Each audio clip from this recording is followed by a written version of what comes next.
Good evening. Welcome to the May 22nd, 2023 Board of Education meeting. It is now 6 p.m., and I'd like to call this meeting to order. Now we'd like to stand for the Pledge of Allegiance, please.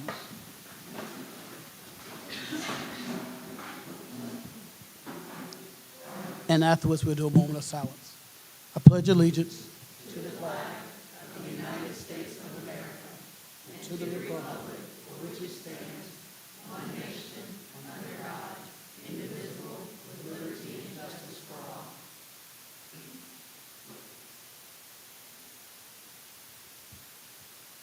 Thank you.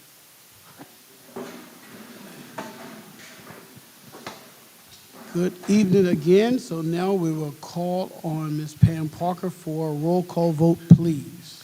Daniel Spence, Here. Dr. Sheila Williams. Present. Angela Cobb. Here. Tommy Old. Here.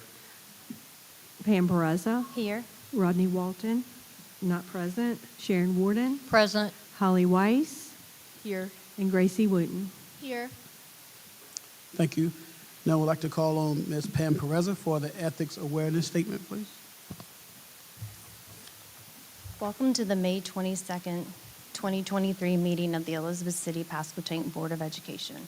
It is my duty to remind members of the board that it is your responsibility to avoid all conflicts of interest and potential conflicts of interest in accordance with Chapter 138A of North Carolina General Statutes. As public servants, it is your duty to continually monitor, evaluate, and manage your personal, financial, and professional affairs in such a way as to ensure the absence of conflicts or potential conflicts. Does any member know of any conflict of interest or potential conflict of interest with respect to any matter coming before the board today? Let the record reflect that no conflicts exist. Thank you so much. Now, I'd like to have a motion to approve the agenda. So move. Second. All right, we have a motion by Ms. Sharon Warden and a second by Ms. Pam Pereza to approve the agenda. Roll call vote, please. Dr. Sheila Williams. Yes. Angela Cobb. Yes. Tommy Old. Yes. Pam Pereza. Yes. Rodney Walton, not present. And Sharon Warden. Yes. Thank you. Motion carries. I'd like to call on now Dr. Parker for our recognitions. Thank you, Mr. Chairman. We are very excited to be here at Northside Elementary this afternoon, so I want to welcome everybody, as the chair already did earlier, and I want to thank Ms. Pereira and her staff for hosting us and for just being so courteous and letting us come in and share their space this afternoon. We're going to kick off this afternoon. We have some recognitions from Northside Elementary, also Pasquotank County High School, but we're going to kick off with some recognitions from our pre-K program, which has recently gone through a certification process. And to do that, we're going to ask Ms. Sandy Kinsel to come forward, who's been serving as our interim director, and share some really exciting news about our pre-K program and then recognize some of our amazing pre-K staff. So good evening, Sandy, and thank you for joining us, and thank you for your work with the pre-K program over the past couple months. We appreciate it. It's a pleasure to stand before you tonight and be able to share the results of this recent evaluation using the ECHRS instrument. And I'd like to just give you a brief update or background on it. An ECHRS, or Early Childhood Environmental Rating Scale, is a tool that's been used to conduct program assessments required for star-rated licenses since 1999. The ECHRS-R provides a structure for assessing the quality of an early childhood environment on a 7-point scale across 37 items in 6 different categories. In order to be eligible for a star-rated license in North Carolina, programs must score at least an average of 5. We receive feedback from the evaluator and our NCDCEE consultant, and she provides us with technical support. So it really is about program improvement. So when we've got our scores back and we receive that feedback, we'll meet with the teachers and be able to put some of these things into place. So next time we go around, we'll always be better. The programs must participate in the ECHRS evaluation in order to renew their license every 3 years. So while all of the teachers and assistants prepare for the ECHRS review by studying the scales and completing the self-assessments of their classroom environment. No one knows which classroom is going to be selected because it's a blind pool and unannounced visit. So the evaluator comes in, we do a drawing, and the lucky winner gets to have a visit all day long and an interview that follows. So you can imagine it's a little bit nerve-wracking. So at any rate, on the first day after spring break,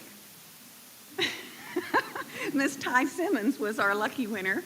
She's a beginning teacher, and when she was selected to observe, she rolled with it. She just rolled with it. She did an amazing job, kept her composure, and she earned an average 5.78 in her classroom scale. So Miss Ty is here with us. Remember, 5 is standard. About a week later, Miss Ariel Selmeyer, also a beginning teacher, and Miss Pam Winslow were selected. So Miss Winslow earned an average score of 5.92, again, almost a 6. And Miss Selmeyer, again, first-year teacher, or beginning teacher, earned the highest average score of the 3 that were pulled, earning a 5.97. So congratulations. These scores go together and combine to give us an average that is factored into our licensing. And through their hard work and pursuit of excellence, our ECPPS pre-K teachers and staff successfully met the standards for, again, achieving a 5-star license. And there are a few notables. Again, the overall average for the program quality score became 5.89, which is slightly higher than the last time that we went through the procedure. So we were proud of that. And we received the highest points possible for our staff quality rating, and that was 16 points out of 16. So again, quality is in abundance in this program. So the team truly pulled together in a time of transition, as you know. And Miss Jennifer Lee is an amazing leader, and she is to be commended for laying such a strong foundation and for her hard work and dedication in ensuring that these teachers were prepared. It was an easy road for me coming in. So I want to thank her for her leadership in this. So I'm extremely proud of this team, and I appreciate you taking the time to recognize them tonight. I'll go ahead and call them forward. Miss Rosalind Nixon is not here tonight, but I'll give her her certificate. Her assistant is Miss Mindy Banks. Miss Jasmine Felton Bond, and her assistant, Crystal Chavez. Miss Kathy Rogers, and her assistant, Miss Emily Jones. Miss Holly Cartwright, she's going to be our first coming up. I'm going to give you Miss Patsy Harris is her assistant. She's not here this evening. Miss Danielle Wisner. And her assistant, Miss Michelle Rhodes.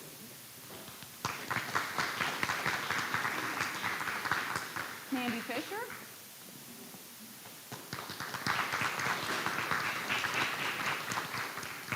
Jennifer Scott is her assistant. I'm going to give you hers. And she also has, Miss Fran Pierce is also in working with us, so we can get that if you'd like. While she's out on leave. Miss Pam Winslow.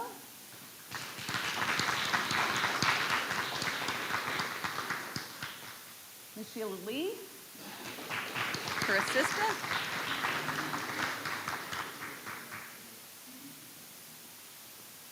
Ms. Selmeyer.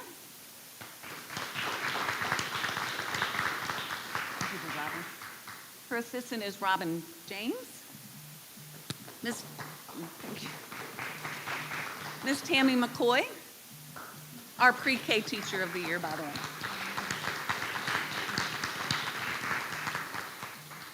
Her assistants are Miss Tia Purdy and Miss Madison Spencer. I'll give you those to them.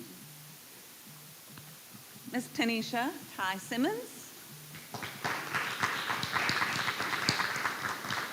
Her assistant, Miss Jamie Curls. I'm going to give you April Brothers. Thank you. And we'll make sure Miss Lee gets her recognition certificate, as well as Miss Brandy Adams, who is our new administrative assistant. Again, it's a team effort, and I'm extremely proud of this group, so thank you very much.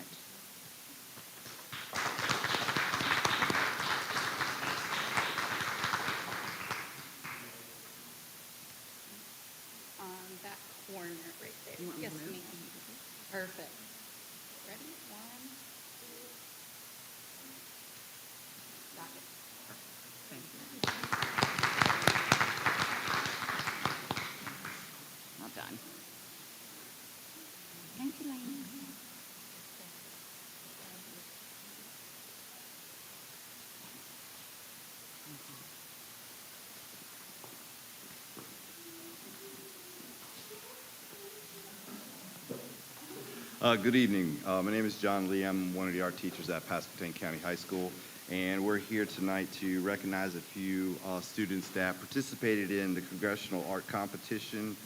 The first one is Maddie Dietro.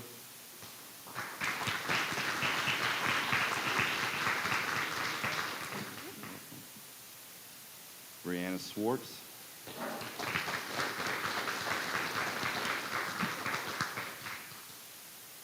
Lucas Norman.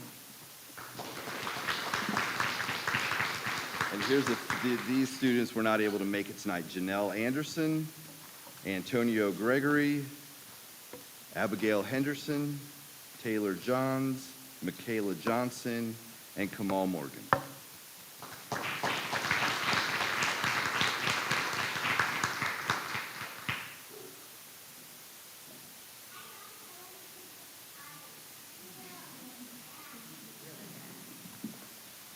Good evening. I am Jessica Prayer, the principal of Northside Elementary School, and I'm thankful for you to be here this evening. I asked for my teachers and staff to send recognitions for students, and I will read aloud what they shared. For Lillian Mead, she's the vice president of the Student Council. She leads the Trash Days on Friday, leads the AIG classroom by taking the initiative and being helpful to all of her peers. Lillian Mead is not here tonight. Jasmine Wilberger, she is also a student council government representative for 3rd grade. She maintains an A average in all of her courses while participating in intensive gymnastics. She placed this year in NCAA Youth State All-Champion, state floor champion for her age group. Livy Richardson, she periodically serves as the student aide for Mrs. Burnham, and she assists 1st grade PE classes. She plays a big role in morning announcements, training other students throughout the 9 weeks. Jaylene Garcia Hernandez, she's a quiet student until the past 9 weeks. She's been teaching Spanish to students in her class each week, teaching them about culture. It has helped her become more confident in communicating with this group, and she can speak in Spanish with other students that show her interest. Tammy Campbell recognized Miss Rhea Reed. She recognized her for the Ambassador of Kindness at the classroom level and the school level. She is an example of kindness with everyone she meets and brings out the best in all who interact with her. So Miss Rhea Reed, you come on.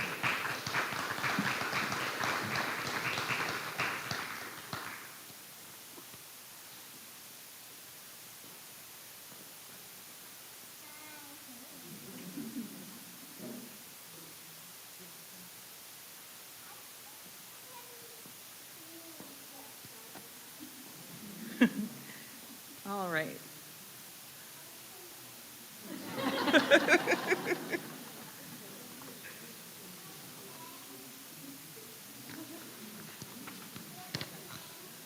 Coach Burnham recognized, we have 3 siblings that have their own YouTube channel. They're called the 3 Washingtons. They use it to raise money. Serenity Washington, Omari Washington, and Royalty Washington. Jackson Como has made tremendous growth in math. He went from 5th grade to 7th grade in numbers and operations as well as geometry. And then Nathan Hardy Romero for our student recognition. He has shown tremendous growth in iReady. All right, for staff recognition this evening.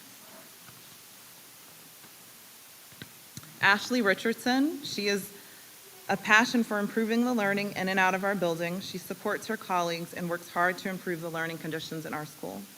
Coach Burnham is committed to the physical well-being of his students. He's committed to our school and takes the time to build strong relationships with his students. Warren Blades. Blades actually returned to school today, so she's not here, but she would be here if she could. She served on the school improvement chair and works hard to advocate for the staff and students in our school. She plays a vital role in the growth and development at Northside with exceeding expectations. Alana Winslow, she's a bright star, also the daughter of Mrs. Winslow in the back. She serves as our full-time sub, but each day she greets students and staff members with a smile. Her positive outlook has greatly impacted our school. Mrs. Skinner, she is our instructional coach, and under her support and leadership, our teachers have started to develop their own autonomy. She encourages teachers to uncover what the data is telling them and she provides the resources and support for them. We had recognition from staff to staff. Mrs. Wandell. Ms. Wandell is a great team member who goes out of her way to help others. Mrs. Wandell.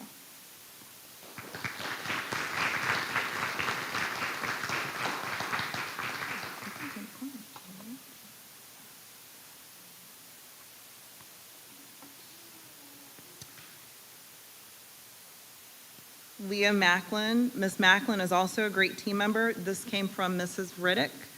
And Mrs. Thompson is an amazing mentor and grade level team member. And that also came from Mrs. Riddick. And that's the recognitions of our staff and students at Northside.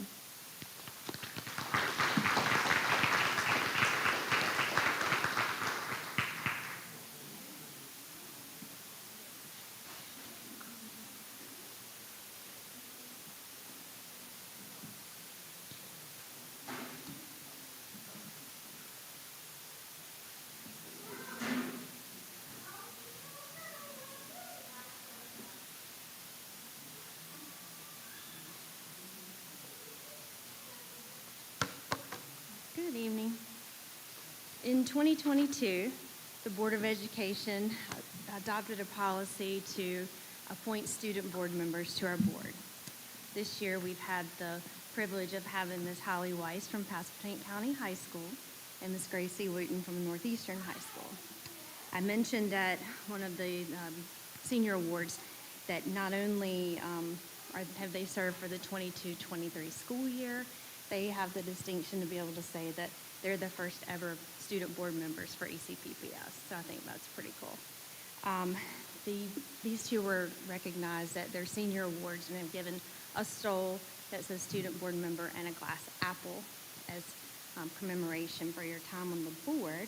But we also wanted to recognize you tonight. It's your last official meeting with us. We look forward to seeing all the wonderful things that you guys are going to do.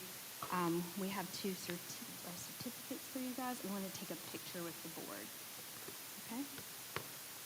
Then Ms. Holly Weiss. Come up.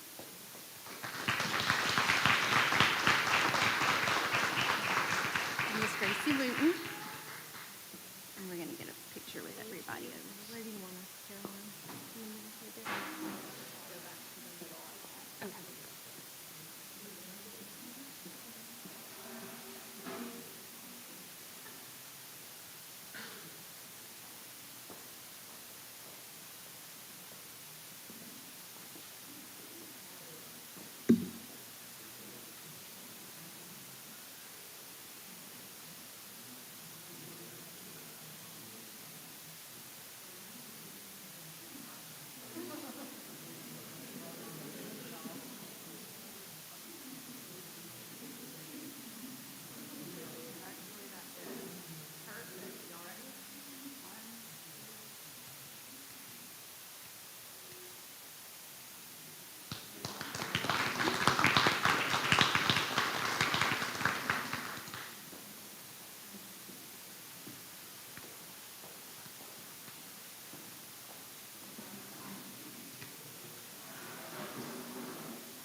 And thank you, Mr. Chairman. That concludes our recognitions for tonight. All right. And now we have instructional highlights. All right. One thing that we take pride here in at Northside is making sure that our students' needs are met. Our teachers work extremely hard with gathering their interests to tie it into the instruction. So I'm excited to show the video of our highlights here at Northside Elementary School. And it's really just tied to the best interests of students and their learning styles. One of our goals is making sure that instruction is relevant. Our teachers are excited to make sure that learning is engaging for all of our students. Our students here at Northside Elementary School come into the door each morning with the passion for learning. When they enter our classrooms, the teachers are ready to make sure that learning for them is tied to their needs. They use the data that they receive to make sure that it's tied to students' interests. You will see that in our kindergarten classrooms, you'll see that in our third grade classrooms, you'll see that in every classroom that you go to. Our students are happy to be at Northside Elementary School. My classroom is a very involved, movement-filled environment. If they're trying to play the pianos, if they're trying to make rhythms on drums, if they're following things with the boom whackers, if they're doing all those things in conjunction, in addition to the few lessons that we're doing, they retain a lot more. It's a creative outlet that a lot of times they don't get to really show that they're good at something. So a lot of kids might not be really great at fluency, reading, decoding, might not be as accomplished at math, but in music, that's a whole nother skill set. And a lot of times I find that when they feel confident in music, it translates to confidence in other areas. A lot of things we do rhythm-wise is directly correlates with math. I introduce fractions, whole numbers, quarter, half. When they understand that, it goes hand in hand. They go right back to the room like, oh, we already know how to do this. So in my classroom, we are constantly moving. It's a place where I go back to the old poem, everything I learned in kindergarten. They have to learn how to communicate. They have to learn how to be part of a community. So when they come in the morning, I don't have papers on the table. They have bins that they can build, puzzles, blocks, or they can create whatever they want to do. The idea is that as I'm walking around, they're having communication. They're talking to each other. They're sharing. Amazing how much students who want to argue a lot of times, if we teach them how to work together, that this is all they have to work with, that they end up coming together and creating something wonderful together. So as the year goes on, they're learning vocabulary every day with read aloud, sight words, and all those things that we're expected to learn that are on the report card. It comes naturally. So as our year's winding down, I can say that 95% of my students are creating words, knowing their sounds, knowing their letters, and have grown in math, have grown in what is required at the testing through the state. So I'm excited about that. We're reviewing for the EOGs, like how to multiply fractions and divide them in like decimals, and figurative language. What we've reviewed, main idea and parentheses and exponents, we've done that. They teach really well, like what we're supposed to be learning about. So I would say that they've done a good job to prepare for the EOGs. One thing that I believe is that every student should have the education that they deserve. That starts here. It starts each day when they come into our classroom. So I hope that I've given you a snapshot of what learning looks like at Northside Elementary School.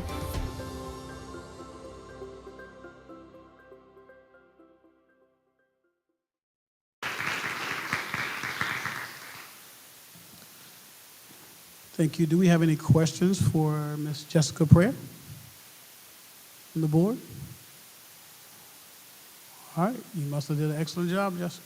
Thank you.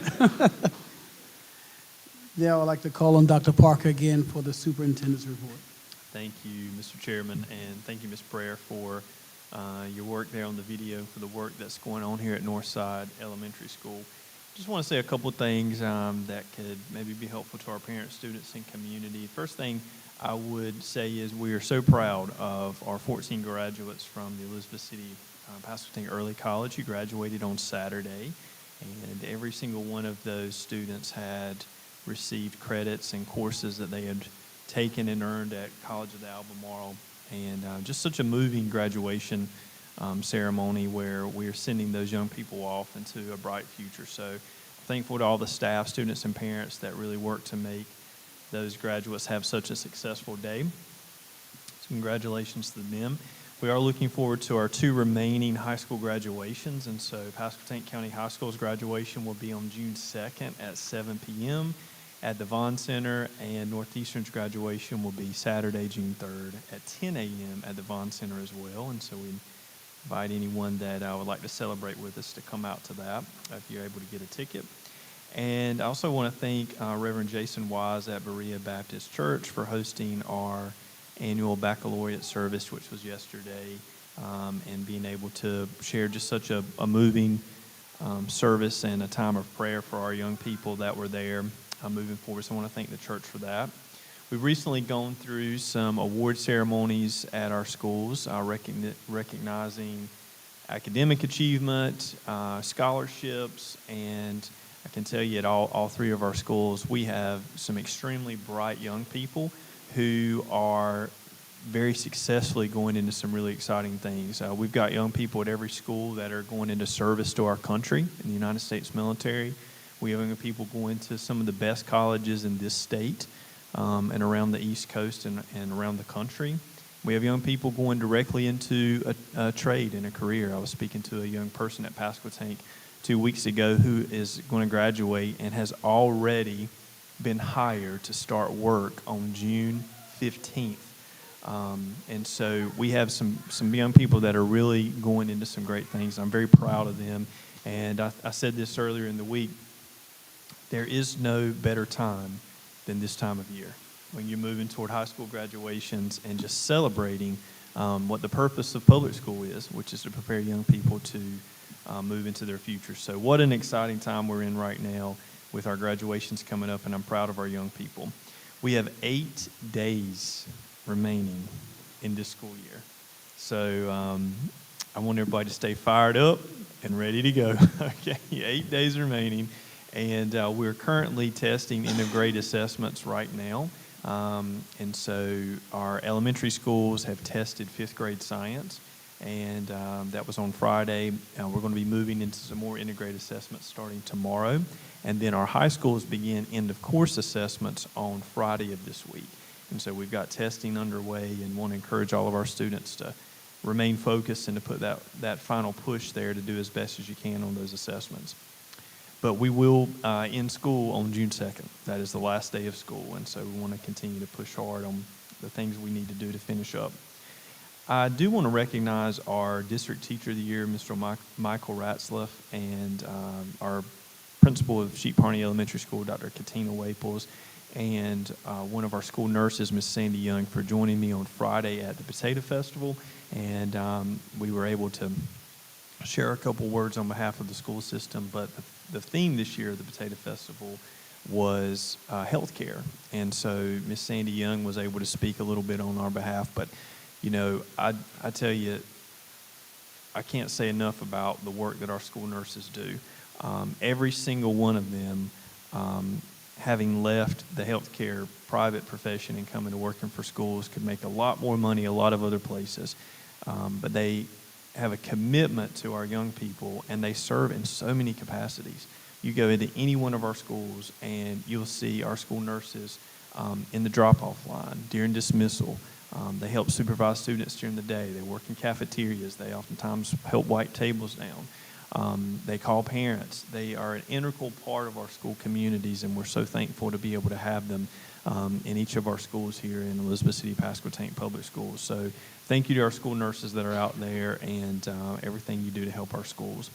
Final thing I would say here is I just want to thank a couple folks for helping us out recently. So we hosted some visitors in Elizabeth City 2 weeks ago, some visitors that were from a national education group called Transcend, and we're applying for membership into a grant cohort with Transcend called the Rural Schools Cohort. And this is a very competitive, very thorough application process, and if we're selected, which we should know by the middle of June, then Transcend will work with one of our schools to support us in thinking differently, redesigning instructional programs, and really expanding our academic focus for students. And Transcend works with some of the most innovative schools across the country. And so if we get into this cohort, then they will share some of the things that are working across the country with other districts and help us design innovative and new creative instructional programs here in Elizabeth City. So I'm very excited about that. Out of all the districts in the country that applied to this, only 10 schools, rural schools, because this is just for rural districts in the country, only 10 were selected to go into the final round. We were one of the 10, and the final round was a visit to the local communities where Transcend would then make a final decision on who they accept into the cohort. And so we were able to show our visitors and friends from Transcend exactly how amazing Elizabeth City is. And I can tell you they walked away just being inspired by our community and by the amazing just outpouring of our community to invest in our public schools. Everywhere you go, everywhere I go in our community, you find people who care deeply about our schools and our teachers. And that is something that I'm proud of with our community, the investment we have. But we, on the second day of the visit, took our friends from Transcend on a school bus, and we drove them around, showed them how beautiful Elizabeth City is, went to some schools, had lunch together, and really talked with some community members about our future and what we care about and what we want to be true for our schools. I want to thank Chairman Spence and some of our local faith partners for coming in and cooking lunch for everybody and hosting us at the Hugh Kell Center. And just tell you what, helping us leave with a full stomach of some good food. So I appreciate our faith partners that came in. I want to thank the mayor and the city council for joining us at a portion of the visit and their support. I want to thank our county commissioners for also participating in the visit, and our community partners and parents who came out. So hopefully I'll be able to come to you in the June meeting and share some good news about our application to the cohort. But in the meantime, we're just very proud of everybody that came out and helped us with the visit. So a lot of things going on. I could continue on and on sharing how proud I am of our schools, but I'll end there, Mr. Chairman, and just appreciate all the work and hard work that everybody's doing. Thank you.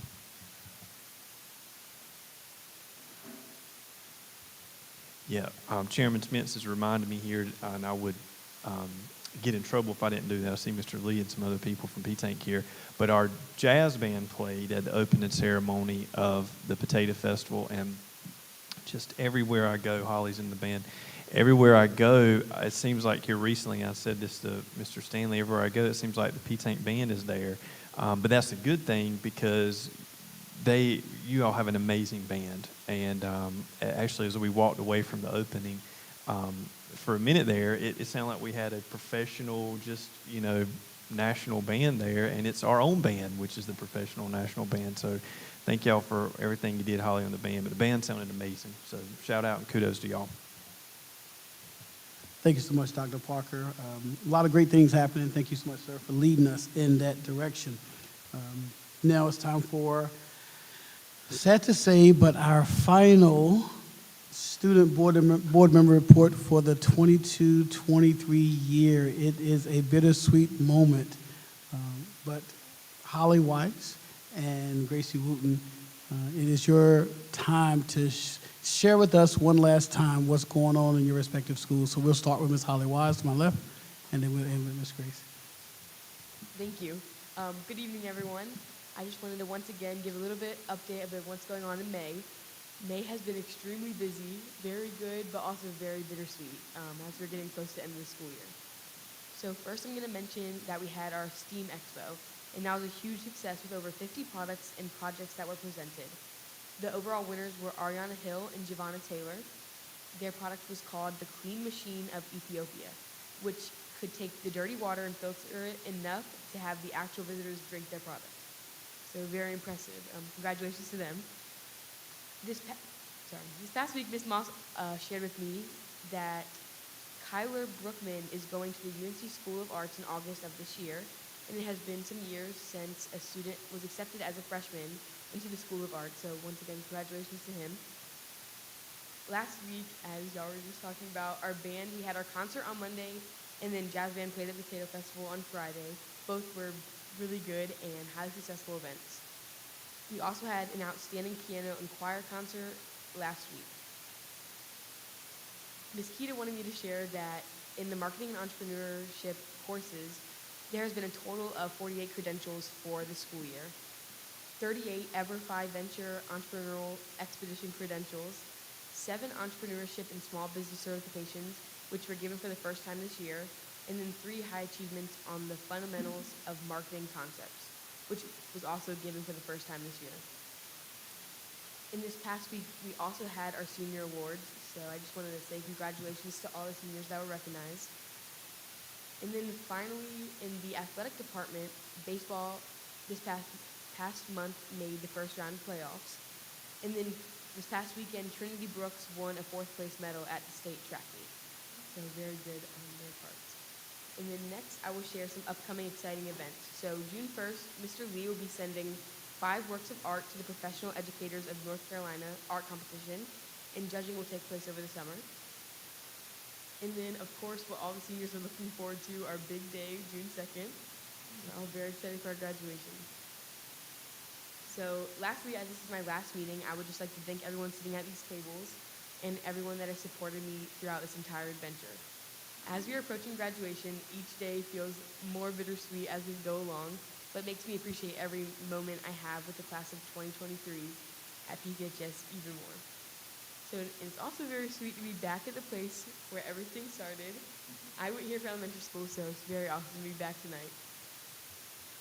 And just lastly, I'm just once again so grateful for this opportunity, and I look forward to what my future holds. So thank you, everyone.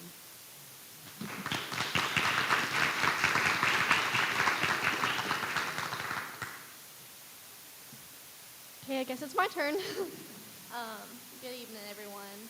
So I would like to pinpoint just a few areas tonight for Northeastern. So NHS student body begins taking exams, or teacher-made exams, starting this Wednesday, the 24th. And then following, EOC and CTE exams start this Friday, the 26th, until Thursday, June 1st of next week. And then makeup is June 2nd. Facebook has been my go-to recently because they've got all the information for me. And I would just like to take a moment and encourage every student at NHS in this upcoming week and following week for their exams. We've been working hard this past semester for this moment, and I know each and everybody can do it. So I just want to say that we've got this. Just continue out strong. So track has been doing great this year. So I have a few people that I would like to recognize. Gabby McMillan, she is a senior. She is the NCHS AA 2A state runner-up in the triple jump. That is a mouthful. And then Gabby also broke NHS school record for that. The boys team finished 3rd overall. The girls team finished 7th. Ty J. Simpson, DeJuan Bell, Shamar Sutton, and Josiah Felton are, here's this big long abbreviation, NCHS AA 2A, and they are state champs. I saw a few of them at the Potato Festival the other day, and Shamar Sutton came up to me and he was like, "Take a video of me. Look at my ring." I was like, "Good job, dude." But they are just ecstatic, and I'm just so happy for them and all the hard work that they put in because, I mean, I would not want to be caught running like that. So I'm happy for them that they enjoy that. But the boys also broke a school record as well. So they have just done extremely well this past season for them. And I know those guys that I just listed, they're all seniors. Besides DeJuan Bell, it's a bittersweet time for them. This is one of their sports. They love it. They put their heart into it. But they went out with a bang for sure. But as you said, it is just a bittersweet time for all seniors and even juniors, especially because I have friends that really love and they're juniors, and so just kind of like leaving them, and I don't know, it's just a very bittersweet time, but I have just loved every minute of this year and all the opportunities that I've had. And it's really hard to just look back and be recognized for things that I feel like it's just what I should do, and then being recognized for it, it's refreshing. It's like, okay, all this work I did in the past 4 years has finally paid off, and here I am. So I'm just so grateful for everybody that's poured into me. I'm so grateful for all of you for giving me this opportunity. Grateful for Holly doing this alongside you. I'm just ready to see what the next student board member is going to do for Northeastern and Pasadena. So thank you all for doing this for us.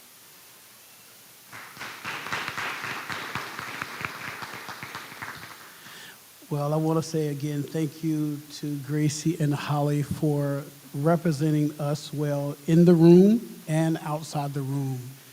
You two have definitely set an example to what our future board members, student board members should look like and how they should carry themselves and how they should help represent us as well. So at this time, I want to open the floor for any other board members if they have any questions or comments for Ms. Holly or Ms. Gracie before they finish their last board meeting with us. So any questions or comments from any of the other board members on the floor? I would just comment that I think you both have done an excellent job, and I think you've represented your schools very well, and we appreciate you being on the board. Well, Holly and Gracie, it's been about a year since the applications went in, that you found out in August that you were going to be the student board representative, and now we're in May. So where does the time go? But so every meeting that you guys were able to make, thank you for your participation and your dedication for going back to your schools and getting the information to bring back to the board. So I wanted to say thank you to both of you guys for the work and the commitment that you gave to this position, and encourage you on everything that you want to do in your futures. So thank you.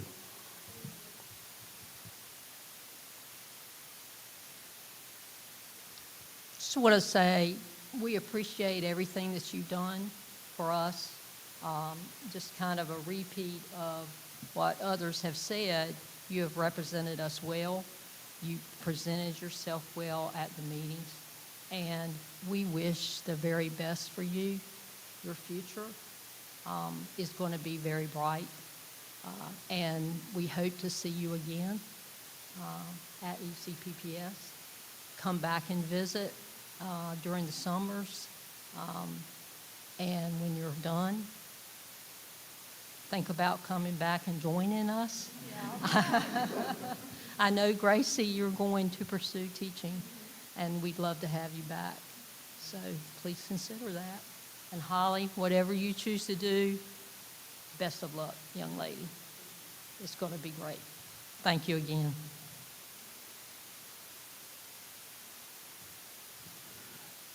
Thank you all again for what you've done. All right, now we move on to the approval of the minutes of April 24th, 2023 and May 15th, 2023. May I ask for a motion to approve those minutes? I make a motion to approve the minutes for April 24th and May 15th, 2023 as presented. Second. All right, we have a motion by Ms. Angela and a second by Mr. Rodney, Mr. Rodney, to approve the minutes. Roll call vote, please. Dr. Sheila Williams, Yes. Angela Cobb, Yes. Tommy Old, Yes. Pam Pereza, Yes. Rodney Walton, Yes. and Sharon Warden. Yes. Motion carries. Oh, no, yeah, motion carries. All right. Now we have public comment section, and tonight we only have one, and it's Mr. Anthony Sawyer.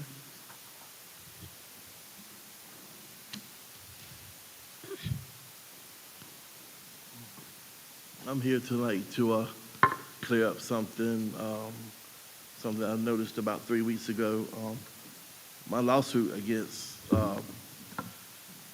the pending lawsuit pending is not against you 6 defendants. I'm just calling y'all because y'all don't want to say cause this. My lawsuit is against the Elizabeth City Pasco public school system. So if I win this case, any damages would be paid to me by the county, not by y'all individuals. That was a big misunderstanding in the paperwork filed. It has since been corrected. I know Attorney Leidy, representing y'all, asked for a motion to dismiss due to lack of evidence. That's not going to happen. On June 2nd, we will find out a court date to start the process of the jury selection. A judge has already been assigned, Richard E. Myers II. He's from Wilmington, North Carolina. He is a native of Kingston, Jamaica. He'll be presiding over the case. As you all know, I've been fighting about this ever since Tammy Sawyer and Rhonda Davis stabbed me in the back on March 9, 2021. I've been fighting ever since. At this point, you know, all I want to do is get back on the field. That's all I care about. I've told y'all that before. You know, both of my kids, they're grown, got careers, they moved on. I lost my dad the day after Father's Day last year. My mother is probably one of the racist people you ever meet. I had nothing to do with her. This football program is all I got. It's all I have. I don't expect y'all to understand that. I don't. Most of y'all anyway. But, you know, the main thing that caused all this mess was my background check that's been expunged. I will file a motion to throw this whole lawsuit away just for reinstatement. I don't care about the money.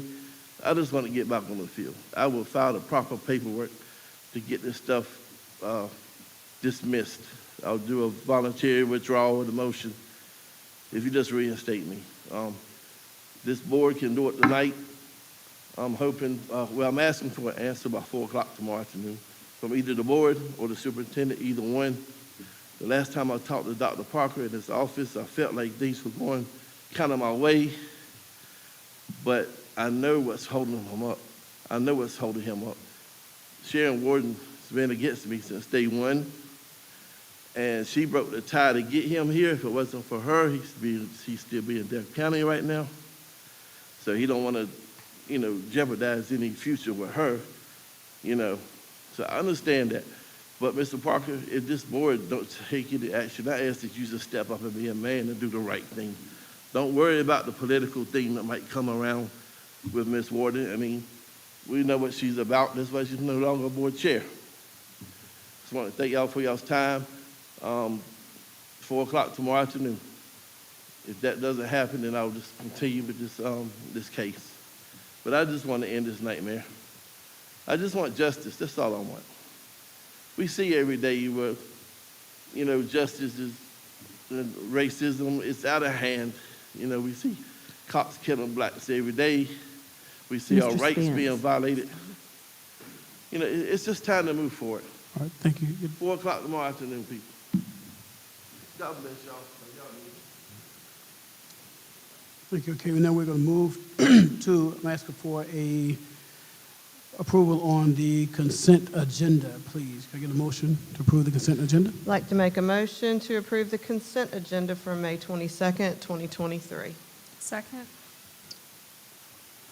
I have a motion by Ms. Angela and a second by Dr. Sheila to approve the consent agenda. Roll call vote, please. Dr. Sheila Williams. Yes. Angela Cobb. Yes. Tommy Old. Yes. Pam Pereza. Yes. Rodney Walton. Yes. And Sharon Warden.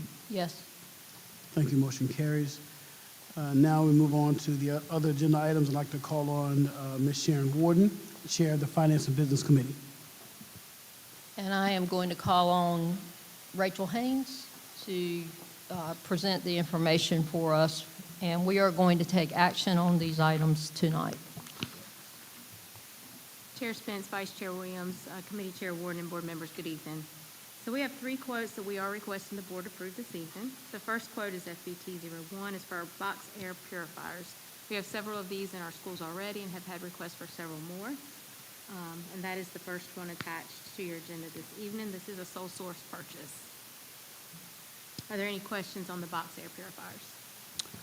The only question I have is, I see that was a company out of South Carolina. Did we get any quotes from anybody local on this? No, sir. We went with the box air and the report and recommendation that we have. Plus, we already have filters for the box air purifier, so this is like a continuation of the same project. So it's to match, so we can match parts and filters. Gotcha. Okay. The next item on the agenda is FBT02. This is the CAMCOR quote, and I'm going to ask Amber Godfrey to come forward to give you a brief overview, a demonstration, and answer any questions you may have about this.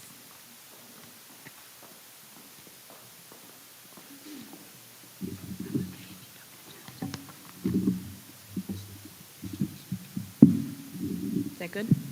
Dexter? Okay. All right. Good evening, Board Chair Spence, Vice Chair Williams, board members, Dr. Parker, and others. Tonight I have 2 quotes that I am bringing before you for action. The first quote is FBT02, a CAMCOR quote for 350 view boards to be put into all instructional classrooms district-wide. This request includes ESSER 3 funding for innovative classrooms. And at this time, I'm excited to invite Ms.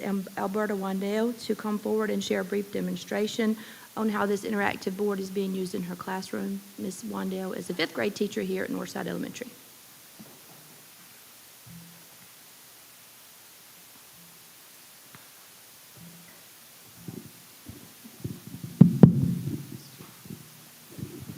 Good evening.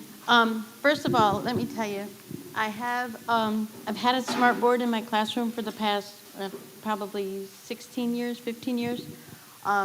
This outdoes the smart board by a long shot.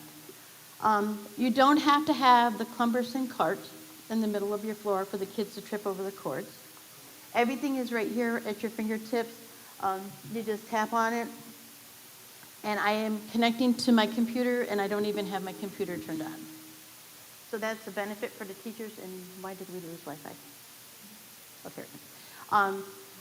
It's a smart board. It's a whiteboard. It's a computer.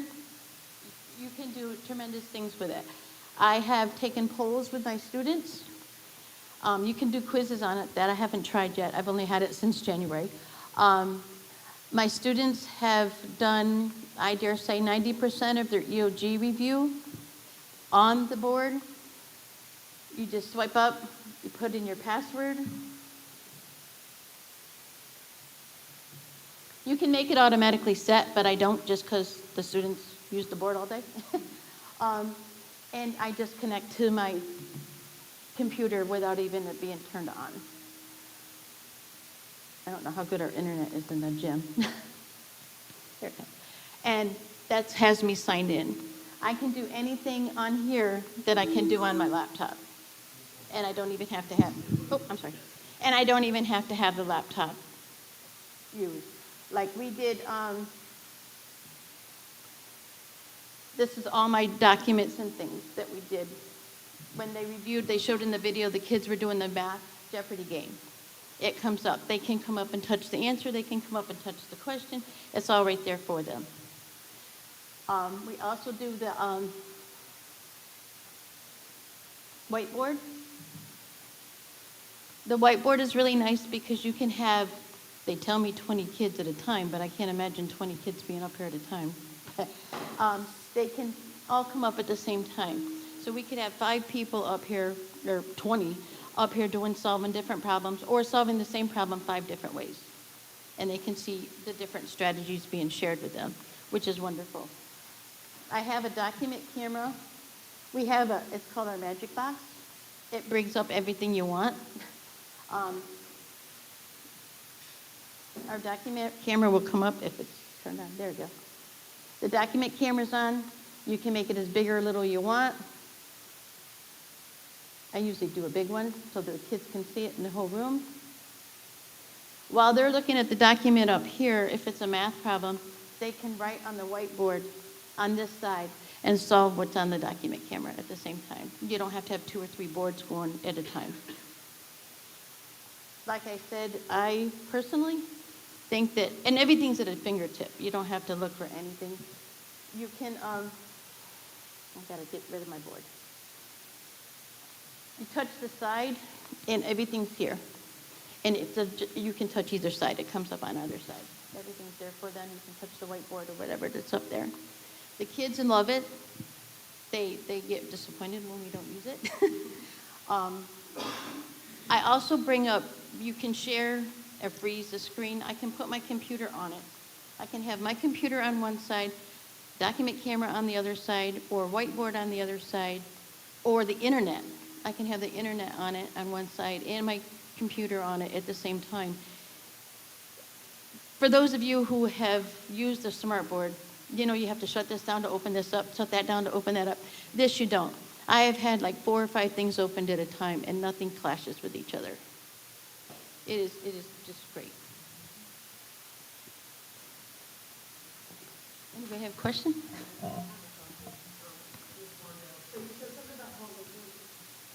You said something about polls and quizzes. Yes. What do the students use to, do they just use their Chromebook and you just do an online Yeah, poll? I can do a poll, and they, a QR code will pop up, and they can take the picture with their Chromebook or their iPad, cell phone, and the poll will come up, and as they answer it, the answers pop right up there. And nobody knows who's answering them but me.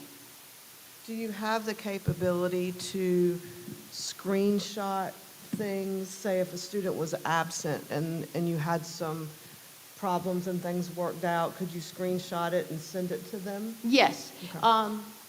This is the QR code that would come up for the poll. It also comes up for quizzes, but I haven't, to be honest with you, I haven't done quizzes yet. But anything that we write on here, any document camera that we do on here, I just push the camera over here and it saves it. And then when you exit out, it asks you if you want to save it for another day or if you want to just get rid of it. Thank you. So how many of these we have right now? How many do we have that's in use? We have 32 right now within the district. So we've got them in all of our pre-K classrooms. All the pre-K classes? All pre-K. We've got them in several EC classrooms across the district. And then we've got one at each school in all the media centers. Of course, Ms. Wandale has one here in her classroom since we didn't have a media coordinator. So she's been our spearhead here. Cool. And this one is getting us how many more? I didn't know. 350. And they're going to go in every Instructional classroom in the district. classroom. Yep. I like it. That's pretty cool. So we did surveys. Talking about, I guess, the innovative.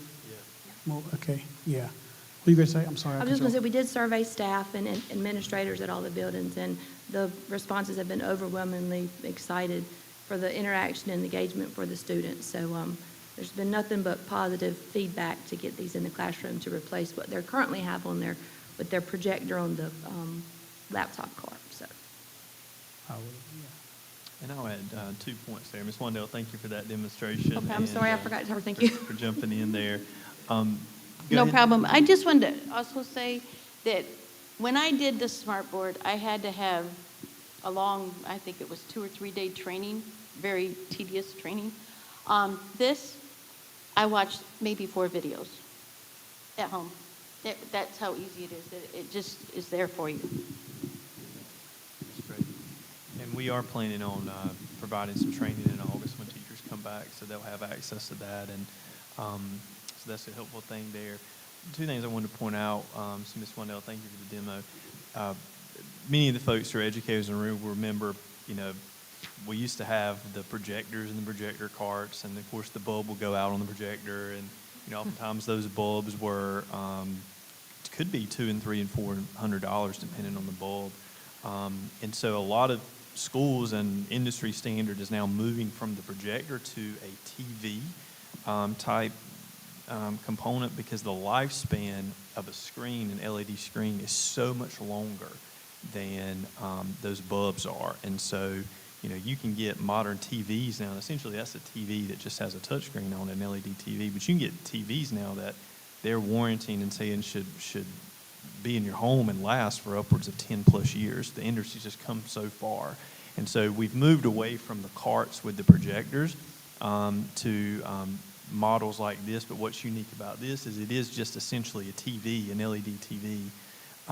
But it has the interaction and the connectivity, the computer on board, and all those kind of things.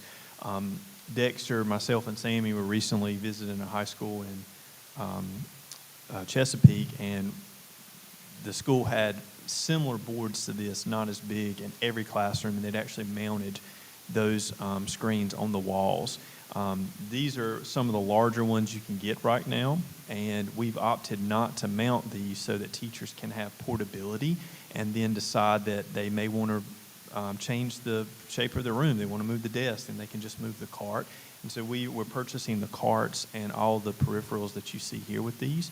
And so what that'll mean is teachers will have access to this for multiple years. So the lifespan of these devices, while they cost more than a projector would, the lifespan of them is around 10 years.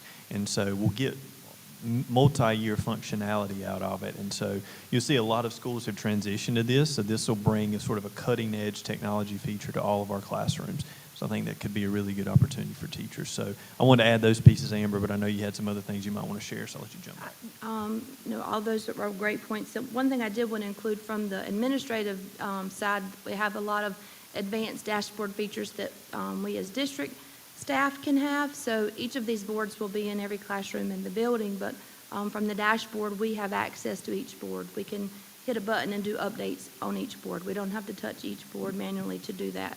So we can push out updates. We can also use the boards as part of our safety in our strategic plan. So these boards can also serve as our digital signage in our classroom and in our schools. So we need to send out an emergency notification or an emergency alert. You push a button and it goes to wherever you want it. You can do it school-based.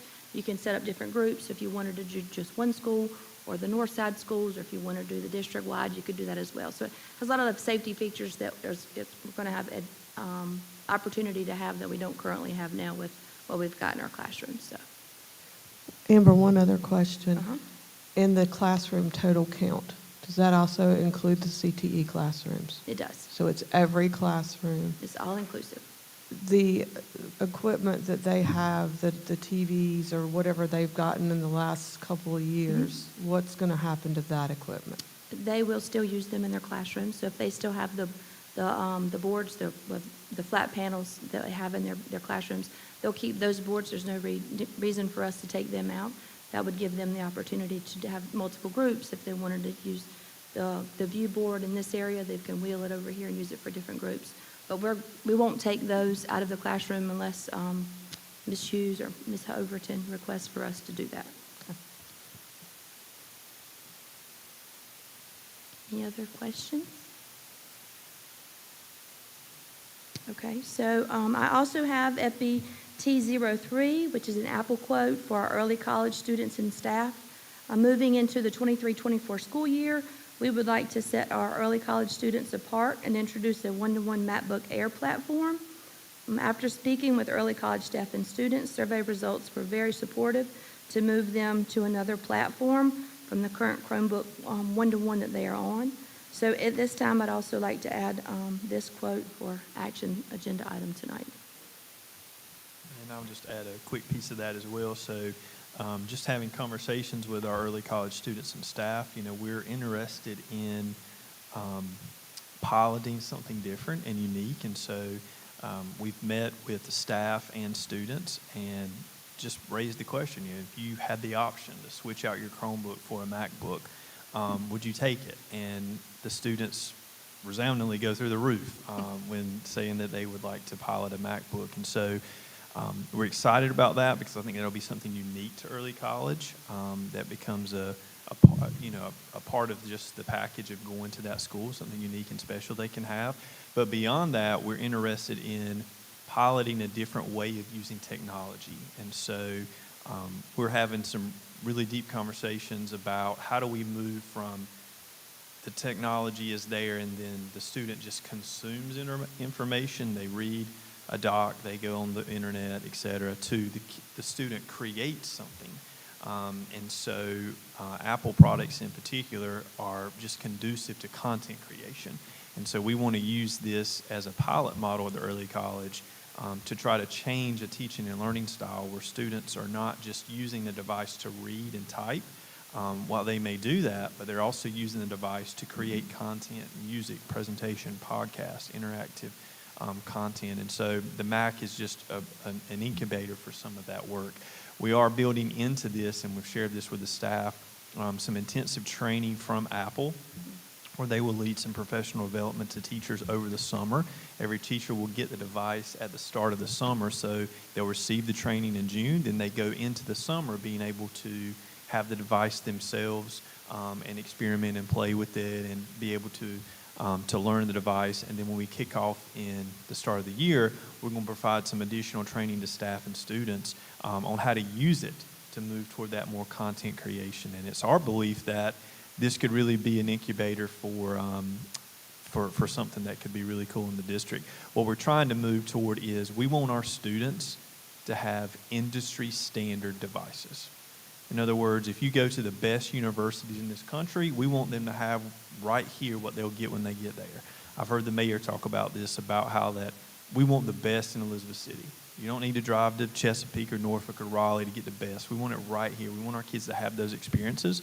And we're trying to put some of these devices in their hands so that they can learn these things here. So we're excited about that, and I think this is a good investment for it, and we're really looking forward to just trying something different with early college and piloting some things out. So. I like that idea. I just asked that we could add some more security issues with this. Remember, with our Chromebooks, we lost a few. We're live. We lost a few. And our cost point on this, I would imagine, is a little bit different than the Chromebooks. So we could put a little more security or, I don't know, some more responsibility in place so that we won't incur a huge cost of losing a few more of these. I don't know what we can do, but yeah, I love it though. I We love it. will, and I will say that at our high schools, the damage rate and loss rate is not as high as it is at our other campuses, so that is a good side to that as well, but definitely we will put some more time and investment in with our students so they understand the additional responsibility with the new device. And that's a solid point. And I think our goal with this is being about 100 and I think we're ordering 145 devices. So the early college is a good way to pilot, at a small scale, switching over the device. But I think that's certainly a thing. And some districts we've looked at that have gone to MacBooks have said that while it doesn't eliminate break and fix and damages to devices, that oftentimes Apple pilots, there's a higher amount of responsibility because it is a higher end device and kids, they want to protect it. It's sort of a cool device, they have more ownership of it.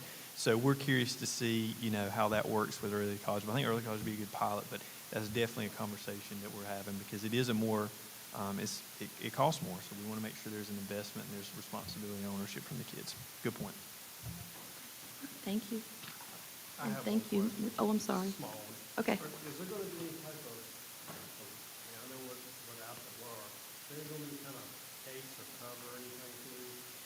We haven't looked at cases yet. We're trying, if this is approved, we will look at seeing what cases, a lot of the Apple Pearl cases are good cases for education. So I have talked to some other districts that do have them MacBook Airs. So we are already looking at some of those things, but we haven't priced those yet, but yes. Yep. What kind of warranty comes with these? Oh, we're purchasing a 5-year Yeah. warranty with these devices. Okay. Yep. I'm Any- glad you asked that question. With the Chromebooks we had, I think we had an insurance, right? We talked about that before. Right, what we talked about with insurance, and that it was more costly for us to have the insurance than it was for us to be able to do the damages of the devices that we have, or to purchase a device if one was lost. That was with the Chromebooks. That was Is with that the the same Chromebooks. place? Is that the same case with these? We have not looked at insurance yet. Yeah, but we can actually, absolutely do that, but we haven't done that yet. I would love to see that. I Okay. don't know if anybody else would love to see that as well. I see you're purchasing Apple Plus, right? Mm-hmm. Isn't that pretty much insurance? It will, to some extent, yes, but it's not full insurance like we would purchase if we bought device insurance. So that's something that Ms. Haynes and I will have to look at and compare one to the other.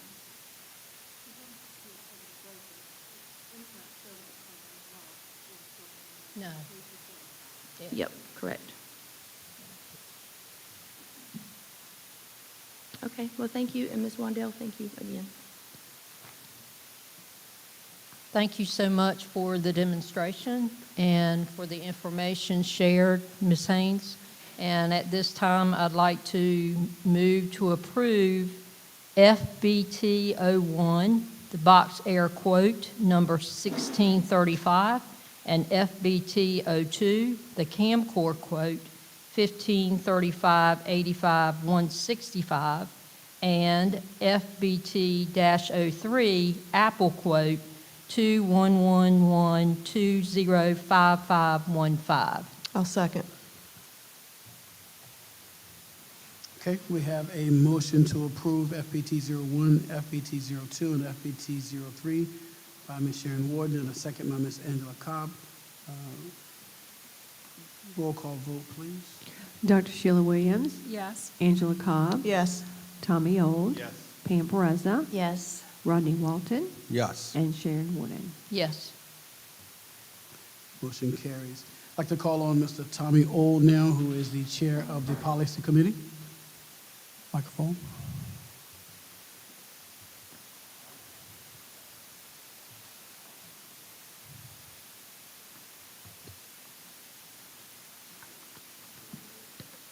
Microphone. I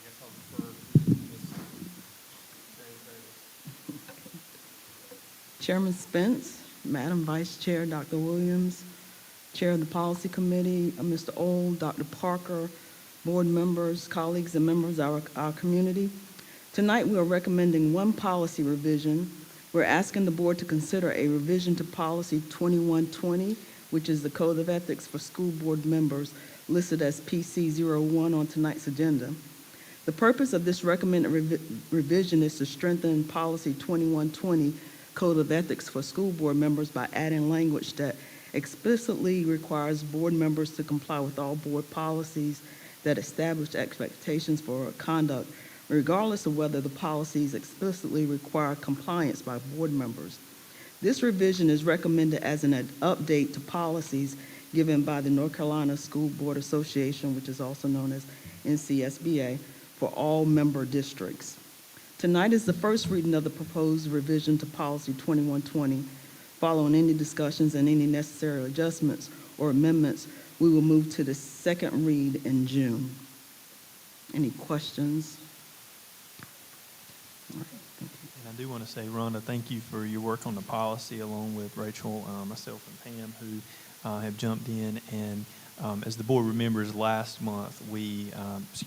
meeting, we took some policies that were some recommended revisions from school board that had some technical language on the board policies, the 2000 series. And this is another one that's been recommended from school board that updates some additional language. And so we've been working very diligently and thoroughly on policies. And so in an effort to not give the board 60 policies at one time, we're sort of being strategic about mapping out when we take the policies to the board and open. And so this is a continuation of the policies that we gave you at the last meeting. And so we're working through some additional ones as well. So I just wanted to thank Rhonda and Pam and Rachel for working in and reading through these policies.